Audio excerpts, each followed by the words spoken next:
तर ठाकरे बंधू माझ्यामुळे एकत्र आले असतील तर बाळासाहेब मला आशीर्वाद देतील असं मुख्यमंत्री देवेंद्र फडणवीसांनी म्हटलंय। तर मराठी माणसाची इच्छा होती म्हणून ठाकरे एकत्र आले। फडणवीसांनी मंत्रिमंडळात एकोपा आणावा असा टोला राऊत यांनी लगावलाय।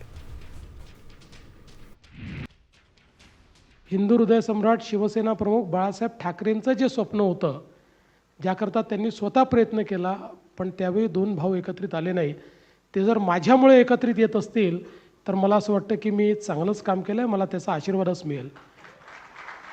आता बहीण आणि भाऊ नेमके एकत्रित आले आहेत का आणि ते माझ्यामुळे आले असतील तर तेही मला धन्यवाद देणार आहेत का हे मला कल्पना याची नाही। 15 तारखेनंतर कळेल। 15 तारखेनंतर कळेल। फडणवीसांनी स्वतःविषयी फार गैरसमज करून घेऊ नये।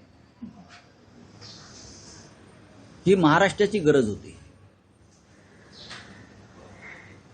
मराठी माणसाची गरज होती, इच्छा होती, त्यातून हे घडलंय। देवेंद्र फडणवीसांनी त्यांच्या मंत्रिमंडळामध्ये एकोपा आणावा। जर मग असे मी नायकांचं बोललो, इतर काही गोष्टी आहेत। आमची चिंता अजिबात करू नये ठाकरेंची। ठाकरे समर्थ आहे।